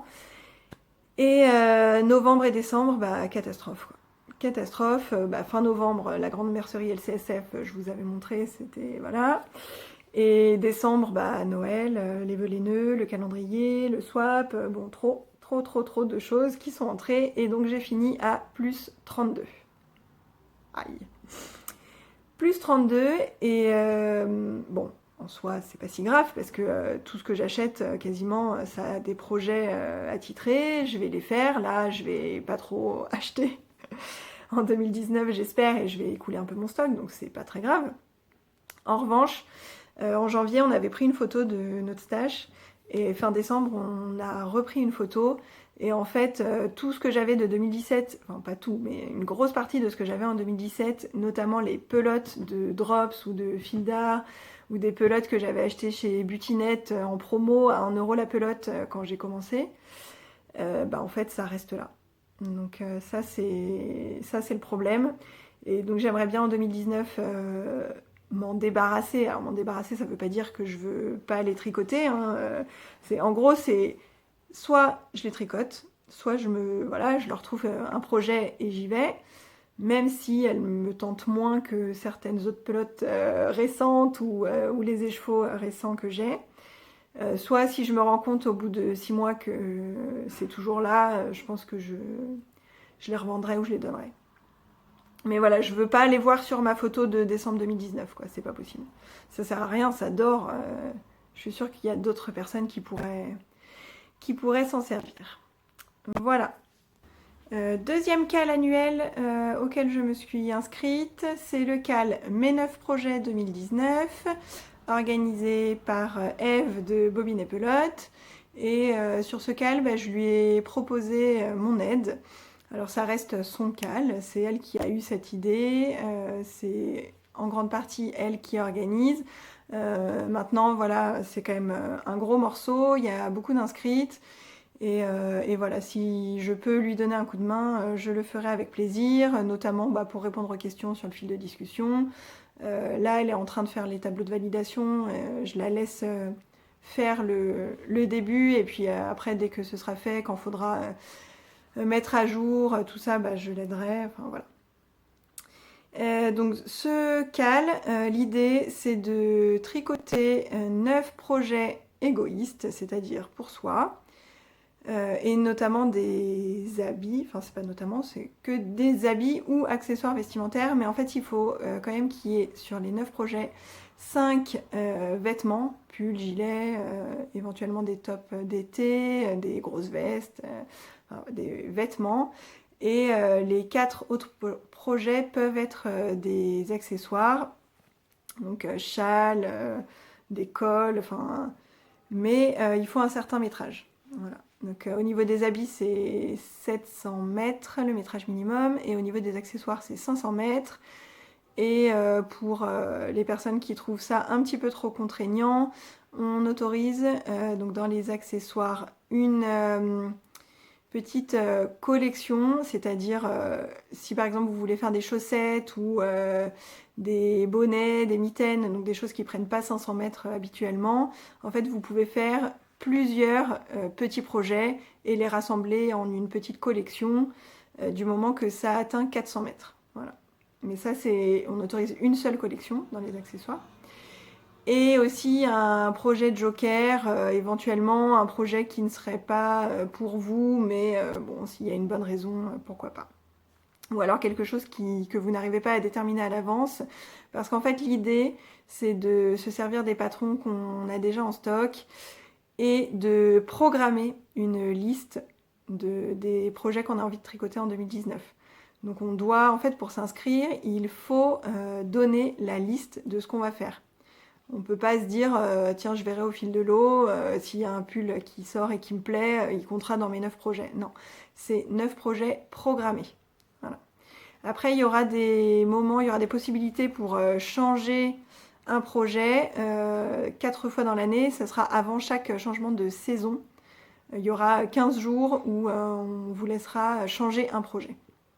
Donc quand même, au final, sur les 9, il y en a 4 qui pourront être changés. Ça veut quand même dire qu'il n'y en a que 5. Et sachant qu'en plus, il y a un projet de joker, donc ça peut être un projet qui n'était pas programmé à l'avance. Donc en fait, il y a vraiment que 4 projets qui doivent être 100% déterminés à l'avance. Donc ça va, en fait. On va dire les 4 premiers projets de l'année, ils sont déterminés à l'avance. Et puis après, finalement, vous arriverez à pouvoir changer certains projets. Voilà. Donc moi dans ce cal-là, donc il va y avoir le Pigamon, puisqu'en fait les projets qui sont commencés avant 2019 mais qui étaient à moins de 30% d'avancement comptent. Donc le pull Pigamon, le gilet Yasen, ils vont rentrer dedans. Le châle Shiraoshi, il va rentrer dedans. Ensuite, il y a des projets dont je vous ai déjà parlé, notamment avec les laines achetées au CSF et à la Grande Mercerie. Donc le pull Eri que je ferai avec mes écheveaux de Big Bad Yarn. Le pull Eri rentrera dedans. Le pull Sugar Bush de Marie-Amélie avec mes écheveaux de la Féfile qui m'avait sauté dessus au CSF, il rentrera dedans. Le gilet Sirva de Marie-Amélie que je dois commencer depuis 6 mois et qu'en fait il y a toujours quelque chose pour lui passer devant, il rentrera dedans. Le Chalbo Blush avec mes écheveaux de laine Mouré que je vous ai montré la dernière fois, avec de la Stellina, il rentrera aussi dedans. Donc là ça fait déjà 1, 2, 3, 4, 5, 6, 7 projets. Et pour compléter ça, j'ai le pull Alocasia et donc de Marie-Amélie et le pull Calisson de Loli Lafay. Donc ceux-là, je vous en avais pas encore parlé, mais ils sont déjà prévus depuis quelques temps. Et alors ces deux projets-là, c'est marrant parce que j'ai la laine. Alors j'ai la laine pour tout, comme ça c'est réglé. En théorie, je n'ai pas besoin d'acheter quoi que ce soit en 2019. En fait, je le dis plusieurs fois, c'est pour m'en convaincre, pour réussir à tenir. Et en fait, donc le pull Alocasia et le pull Calisson, j'ai la laine pour les faire. Ces deux pulls-là, ils seront faits dans une base baby alpaga, soie et cachemire. Alors il y en a pour l'Alocasia, ça vient de chez Lily Neige, je l'avais acheté en destache. Et pour le Calisson, ça vient de Heidi. J'avais acheté ça, c'était une promo du mois et en plus j'avais eu un bon d'achat, donc je m'étais vraiment fait plaisir. Et en fait, cette base-là, j'avais encore jamais tricoté. Et c'est vrai que c'est une base peut-être que je trouve un peu plus luxueuse avec la soie et le cachemire que du 100% mérino. Et en fait, voilà, j'ai ça dans mon stash, mais j'avais du mal à y toucher. J'avais peur de gâcher ces écheveaux-là. Et le fait que Ludivine m'ait envoyé cette base-là, et que du coup, j'ai pas le choix, il fallait que je tricote ça. Et c'est très bien. Et du coup, voilà, je me dis qu'après ça, c'est bon, j'ai tricoté cette base une fois, donc il n'y a plus à avoir peur de quoi que ce soit, et je vais pouvoir enfin faire ces deux projets que j'avais très envie de faire, mais que je repoussais à cause de ça. Donc ça, c'est super.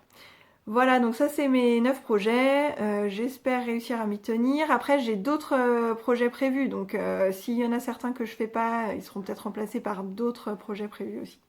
Voilà, donc il y a beaucoup de Marie-Amélie, mais ça, je pense que vous l'avez bien compris la dernière fois, j'aime beaucoup de ses designs. Et encore là, il en manque dans ce que j'ai cité de projets que j'aimerais bien faire. Et voilà. Et ensuite, troisième cal auquel je me suis inscrite. Oui, il y en a beaucoup. Il y en a beaucoup. Et en plus, j'incite mes copines à s'inscrire à tous les cals auxquels je m'inscris. Donc, voilà. Le troisième, c'est le cal organisé par Sylvette, Silou M, qui s'appelle Mes défis 2019. Alors mes défis 2019, en fait elle a répertorié 19 défis pour 2019. Et ce cal, il n'est pas très contraignant. En fait, voilà, je vais tricoter les projets que j'ai envie de tricoter. Et puis, s'ils peuvent rentrer dans un des défis qu'elle a annoncé, bah, ils rentreront dedans, tant mieux. Mais il n'y a pas besoin de faire de liste, il n'y a pas besoin de prévoir quoi que ce soit. C'est assez facile de rentrer les projets dans les cases, en fait. Donc au niveau des défis, donc il y a des défis techniques, entre guillemets, si on tricote telle ou telle technique pour la première fois. Il y a des défis qui concernent, qui s'appellent Fan 2. Donc si on tricote plusieurs modèles de la même designeuse, ça va pas être mon cas du tout, n'est-ce pas? Et ou alors plusieurs projets avec la même marque de laine. Donc ça va rentrer dedans. Mais il y a des défis aussi qui concernent. Alors je crois que c'est un cal crochet et tricot. Et il y a des défis qui concernent ni le crochet ni le tricot. En fait, c'est pour se lancer dans une nouvelle activité créative, et notamment la teinture. Donc ça, moi, je vais normalement pouvoir remplir ce défi-là. Elle a mis aussi une case défi ultime. Donc après, ça, c'est à nous de voir ce qui représente pour nous notre défi ultime en 2019. Donc voilà, il y a vraiment pas mal de défis sympas. C'est assez ouvert. C'est vraiment sympa comme cal. Voilà. Ensuite, il y a le cal Battle d'aiguilles. Donc ça, c'est le cal annuel de Mélina, le petit panda. Dans ce cal-là, il y a 12 thèmes qui correspondent au mois de l'année, mais en fait, on peut les faire dans l'ordre que l'on veut. Il y a 12 thèmes, il y a des mini-thèmes qui vont arriver au fil de l'eau. Donc là, le premier mini-thème donc de début janvier, donc ça dure sur 15 jours, et c'est de finir un encours de 2018.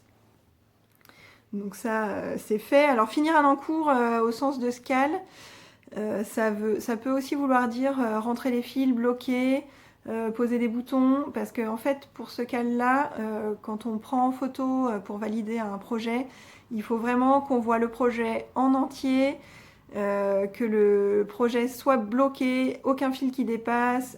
S'il y a des boutons, on pose les boutons. Enfin voilà, fini, c'est vraiment fini, prêt à être porté. Voilà. Donc moi j'ai pu poser les boutons de mon gilet dents de lion que j'avais fait pour le bébé de ma copine qui habite à New York, qui en fait ça devait être son cadeau de naissance, et j'avais traîné. Et en fait j'avais fait un 6 mois avec un échantillon un petit peu plus grand que l'échantillon prévu. Je pensais qu'en plus c'était de la coton mérino de Drops, et on m'avait dit qu'elle se détendait. Je pensais qu'au blocage, j'allais bien pouvoir tirer dessus et que ça allait faire un bon 12 mois et que ce serait ok. Et en fait, il s'est pas détendu et il est resté en 6-9 mois, quoi, un petit 6-9 mois.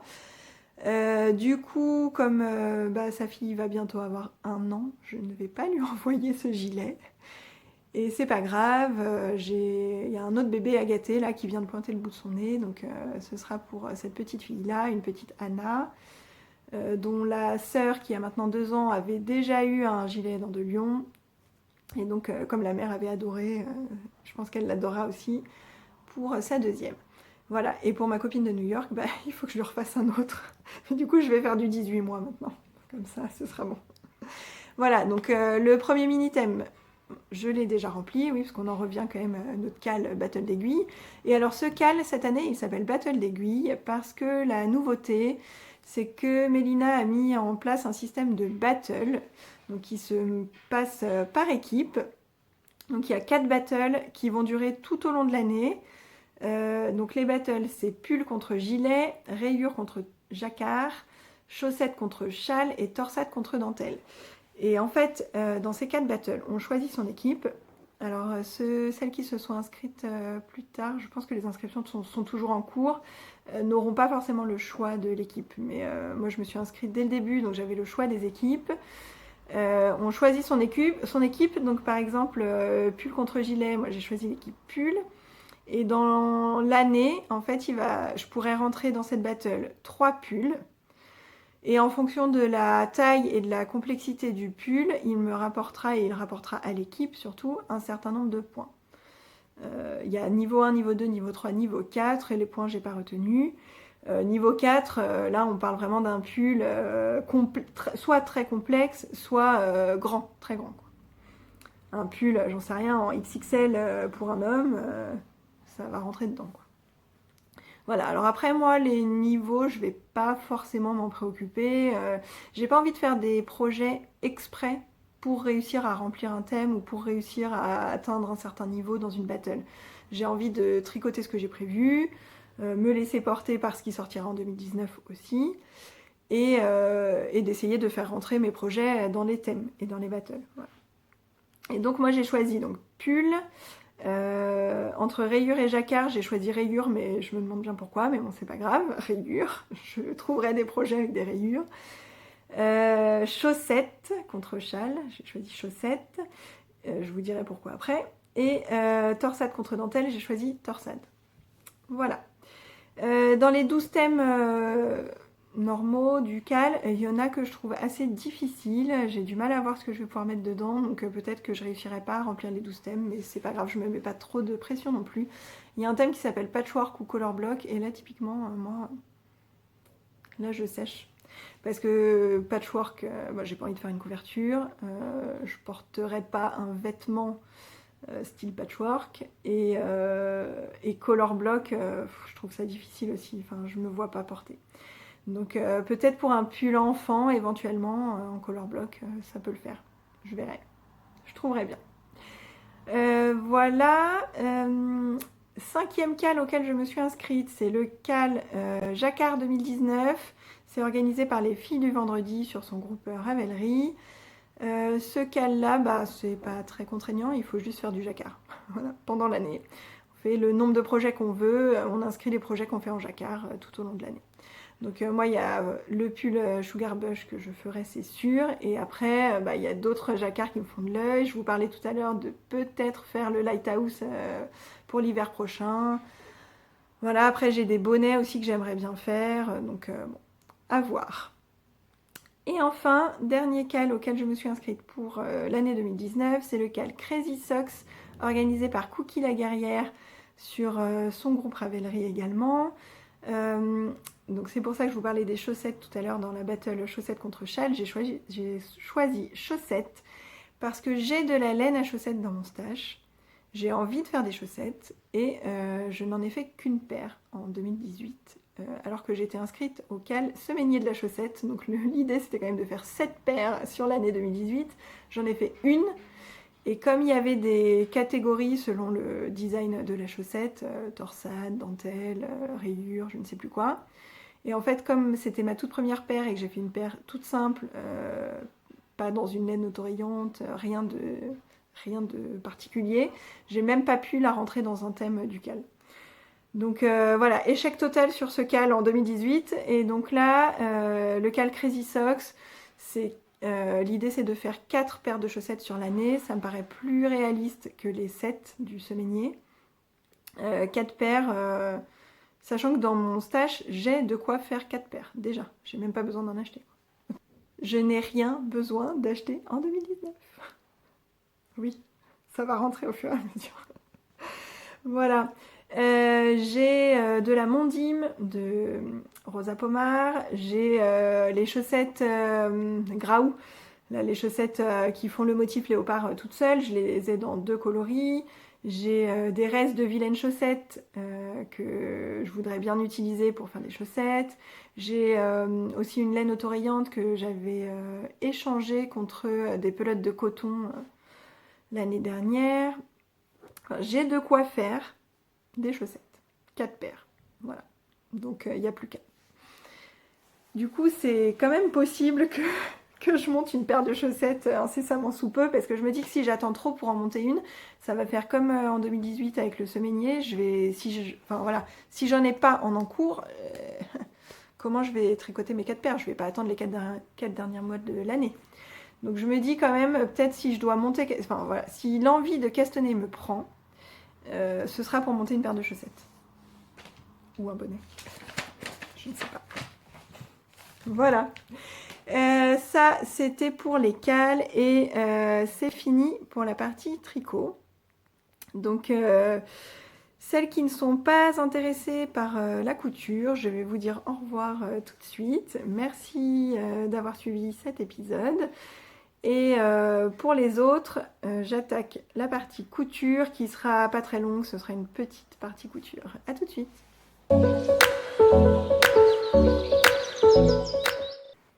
Ça y est, me revoilà pour la partie couture et je me suis changée puisque c'est ce projet que je veux vous présenter. Alors, ce projet, c'est le sweat Courcelles de Cozy Little World. Le sweat Courcelles, donc c'est un patron PDF. Donc moi, les patrons PDF, je les range dans une pochette, dans une enveloppe craft, et je colle le visuel devant pour m'y retrouver. Donc, dans ce patron, on a soit un sweat, soit un gilet. Donc le sweat Courcelles ou le gilet Monceau. Ça va du 36 au 44 et les marges de couture ne sont pas incluses. Voilà. Ce patron, je l'ai déjà cousu. Donc j'avais déjà fait 2 fois le sweat et 1 fois le gilet. Et là, c'est la 3e fois que je fais le sweat. Ce sweat, je l'ai fait dans un tissu que j'ai acheté à Mondial Tissu il y a très peu de temps. C'est un molleton. Donc avec un motif d'hirondelle, là il me reste un bout, donc je vais vous le montrer comme ça. Un molleton gris avec des hirondelles argentées. Voilà. Et l'intérieur, en fait, il est gratté. Je ne sais pas si vous allez bien voir ici. Ouais, si, ça se voit. Il est gratté et du coup, c'est tout doux, c'est chaud, enfin, c'est vraiment confortable. Alors, en revanche, il n'est pas, il est pas très extensible. Mais c'est pas grave parce qu'en fait le patron il est pas serré donc ça va, je suis bien dedans. Voilà. Qu'est-ce que j'ai fait comme modification sur le patron? Donc ce patron, comme je l'ai déjà cousu 2 fois, je commence à bien savoir ce qu'il faut que je fasse. Donc je vous avais dit les marges de couture ne sont pas incluses et du coup je joue sur les marges pour adapter. En fait, je ne rajoute pas de... Donc j'ai décalqué la taille 40, ça correspond moi à mes mensurations. Je pense que mes mensurations sont pile celles de la taille 40. Et donc je ne rajoute pas les marges en largeur sur les côtés. Parce que le premier que j'ai fait, il était, je le trouvais un peu trop large. En revanche, au niveau de la longueur, comme je le trouvais un peu court et que moi au gymnase, je lève les bras, je porte des choses, j'aime pas qu'on voit mon ventre quand je lève les bras, quoi. Donc en longueur, j'ai rajouté en tout 3 cm, donc à partir de la ligne sans marge de couture. Donc en gros, normalement, il y a 1 cm de marge de couture, et du coup, moi, je rajoute 2 cm de plus. Voilà, pareil au niveau des manches, parce que exactement le même problème. Là, ma manche, elle arrive là. Donc on peut penser que c'est trop long, mais en fait, je lève les bras et voilà quoi. Donc moi, j'ai besoin que les manches soient longues. Donc au niveau des manches, je fais pareil. Je ne mets pas de marge de couture sur les côtés et je rallonge de 2 cm plus 1 cm de marge de couture. Et enfin, à l'encolure, je bidouille un peu... ah non, d'abord les épaules. Mais alors là, j'aurais pas dû le faire. Au niveau de cette partie-là, en fait, moi, je rajoute 2 cm. Je remonte l'épaule de 2 cm. Parce que sinon, au niveau des emmanchures, je suis toujours un peu serrée. J'ai des gros bras. Et en fait, là, je me rends compte, quand on voit là, qu'il y a un surplus au niveau de l'encolure et que peut-être je devrais remonter seulement ici de 2 cm, mais là je devrais pas remonter en fait, et je devrais rester... Et là ça serait bien. Ça serait comme ça et ça serait bien en fait. Bon, bref, il faut encore que je teste, la 3e fois n'est toujours pas la fois parfaite. Et au niveau de l'encolure, ce que je fais pour les marges de couture, comme moi j'aime bien les encolures assez dégagées, j'aime pas que ça m'arrive ici en fait. Donc ici, je ne rajoute pas de marge de couture. Et par contre sur les côtés, là oui, je les rajoute. Et du coup je rejoins comme ça. Hop, et là je fais comme ça, quand je découpe mon patron. Voilà. Du coup, ça creuse un tout petit peu plus l'encolure et c'est très bien. J'ai pas eu de difficulté à le coudre. À vrai dire, comme ça fait longtemps que j'avais pas cousu et que par contre je tricotais beaucoup, ça m'a fait beaucoup de bien. Parce que en 2 heures, j'avais un pull, quoi. Alors que pour le tricot, comme je vous disais, j'ai regardé là tout à l'heure, je suis à 23 heures sur le Zaza et je finis tout juste mon premier écheveau. Donc voilà, c'est pas pareil du tout, quoi. Donc là, en fait, c'était un jour pendant les vacances. Les enfants jouaient avec ce qu'ils avaient eu comme cadeau à Noël. Ils étaient tranquilles, ils n'avaient pas besoin de moi. Et j'avais beaucoup tricoté les jours précédents. Et je sais pas, j'ai eu envie d'un coup, ça m'a pris comme ça, sur un coup de tête. Il faut que je couse. Bon, il faut que je couse, ok, mais c'est pas parce que les enfants là jouent calmement que dans 1 heure ils joueront toujours calmement ou qu'ils vont pas me réclamer de l'attention et tout. Donc j'ai ouvert mon placard avec le tissu qui déborde de partout, les patrons, il y en a une tonne qui sont prêts, déjà décalqués et tout. Et en fait, en ouvrant, je me suis dit, tiens, ça serait le moment de me refaire un sweat parce qu'au gymnase, dernièrement, il faisait assez froid. Avant les vacances, là, il faisait assez froid et souvent, on se disait qu'il fallait qu'on se couvre un petit peu plus. Et voilà. Du coup, je me suis dit, je vais me refaire un sweat. Et qu'est-ce que j'ai fait? J'ai pris le tout dernier coupon que j'avais acheté. Je l'ai acheté à Mondial Tissu un jour où mon beau-père m'a envoyé à Leroy Merlin pour la énième fois et j'en ai marre de faire des allers-retours à Leroy Merlin en fait, même si il faut le faire et je le fais, je me plains pas, hein, c'est comme ça. Mais c'est vrai que j'en ai marre d'y aller tout le temps et là en fait j'avais besoin de quelque chose qui n'était pas dans le magasin habituel et donc il a fallu que j'aille un peu plus loin. Et à côté de cet autre magasin, il y avait Mondial Tissu et je me suis dit quitte à être là, autant aller faire un tour. Voilà. Celle qui ne coupe pas mais qui achète du tissu, c'est moi. Du coup, quand j'ai dit à mon mari que j'avais acheté du tissu alors que je cousais plus, et ça l'a fait rire parce que voilà quoi.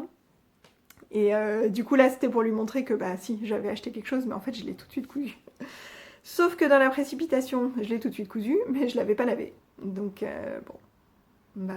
ça va être surprise surprise. Là je l'ai porté et je vais le mettre au sale et j'espère que ça va aller. Ça va que j'ai de la marge, donc même s'il rétrécit un peu, ça ira. Mais voilà, si je l'ai rallongé de 3 cm pour qu'au final il revienne à la taille que je voulais pas à la base, ça va m'attrister. Mais bon, c'est comme ça, j'avais qu'à faire attention. J'ai plein de coupons beaucoup plus vieux que j'aurais pu utiliser. Ils sont tous déjà lavés. En fait, il n'y a que mon dernier achat là que j'ai pas lavé. J'ai acheté ça et quelques autres morceaux. J'ai acheté aussi du molleton uni, en fait, du noir, du gris, des choses qui vont avec tout. Et dans l'idée aussi de me faire des sweats. Et un bout de jersey à motif cactus pour me faire un t-shirt. Et donc ça, que j'ai acheté tout, en même temps, tout ça, c'est pas lavé. Mais sinon, tout le reste, et tout le reste, ça fait déjà beaucoup, tout le reste est lavé. Et moi, j'ai pris le seul coupon qu'il fallait pas. Voilà, de la précipitation et des erreurs, donc j'espère que ça va aller quand même. Voilà. Oui, alors je l'ai assemblé entièrement à la surjeteuse et ça a été aussi un critère pour choisir le coupon. En fait, c'est parce que j'ai exhumé la surjeteuse de son carton dans lequel elle dormait depuis 6 mois et en fait, c'était du gris qui était enfilé. Donc j'ai regardé un coupon gris, paf, j'ai pris celui-là. C'est pour ça aussi que j'ai vraiment pas réfléchi. Il fallait que ça colle, il fallait que ce soit du gris. C'était celui qui était au-dessus de la pile, j'avais pas envie de soulever la pile. Voilà. C'est pour ça que j'ai pris celui-là avant de le laver. Dommage. Bref, du coup, qu'est-ce que je voulais dire? Oui, je l'ai fait entièrement à la surjeteuse et j'ai fait aucune surpiqûre, même pas pour l'encolure en fait. Et ça tient très très bien comme ça. J'ai pas fait de surpiqûre non plus au poignet, ni pour la bande. J'ai eu un peu de mal à... En fait, la bande du bas... Ouais, j'ai pas fait de surpiqûre non plus. La bande du bas, on doit l'étirer pendant qu'on la pose, pendant qu'on coud. Et comme il n'est pas très extensible, mon tissu là, J'aurais peut-être dû couper un petit peu plus longue cette bande et j'ai un peu tiré comme une malade dessus pour que ça s'ajuste à la fin. Mais voilà, c'est la seule difficulté entre guillemets d'un sweat, c'est ça, c'est les bandes où en fait il faut tirer dessus pendant qu'on coud pour que la bande qui est un peu plus courte que l'endroit sur lequel elle doit se coudre finisse par coïncider, quoi, le début et la fin. Voilà. Donc je vous l'ai dit, j'étais hyper ravie de ne mettre que 2 heures pour avoir un vêtement terminé. Après, de là à dire que la couture va reprendre vraiment, là, pour l'instant, je ne pense pas. Peut-être que ça me reprendra pareil sur un coup de tête. J'ai un t-shirt plantain qui est en cours depuis très très très longtemps. Il manque que les ourlets à faire. C'est des ourlets à l'aiguille double. En plus, la machine à coudre, pour le coup, elle est sortie. Elle n'est pas dans un carton. Donc, je pourrais le faire, mais je sais pas pourquoi je le fais pas. Peut-être parce que c'est un t-shirt à manches courtes et que du coup, pour l'instant, je le mettrai pas, quoi. Voilà, mais sinon je vais pas dire que j'ai des projets à venir ou quoi en couture, hein. C'est la couture pour moi, c'est ça, c'est sur un coup de tête, je prends un patron qui est décalqué, je prends un coupon de tissu qui me fait envie et hop, on y va, quoi. Je me lancerai pas dans des gros projets tant que j'ai pas déménagé. Voilà pour la partie couture, c'est tout. Du coup, bah, je vais m'arrêter là. Je pense que c'est déjà suffisamment long comme ça. Je vous remercie une nouvelle fois de me suivre. Je vous remercie pour vos commentaires, pour vos pouces vers le haut, pour vos likes sur Instagram. Voilà, j'ai toujours de très gentils commentaires, ça me fait énormément plaisir. Je vous dis à bientôt, je ne sais quand, en espérant que ce soit la dernière fois que vous voyez ce décor vide derrière moi et que la prochaine fois ce soit un tout nouveau décor, ce serait vraiment super. Là, pendant le mois de janvier, donc le gros des travaux est terminé, on peut dire ça. On a reçu une grosse livraison de meubles Ikea. Et là, on va faire du montage intensif de meubles. Mais bon, ça, c'est la partie que j'aime bien. Mon mari aussi, donc c'est chouette. Et après, sur le mois de janvier, l'idée c'est de commencer à faire des allers-retours, parce qu'on déménage dans la même ville, en fait, à 2 rues de là où on est. Donc de faire des allers-retours, de commencer à transporter tout ce qu'on a ici, et après de faire une journée vraiment pour enlever les gros meubles. Voilà, voilà. Et j'espère en février avoir déménagé. Donc je vous dis à bientôt, tricotez bien, cousez bien, brodez bien, tout ce que vous voulez, amusez-vous et on se retrouve je pense en février. Salut!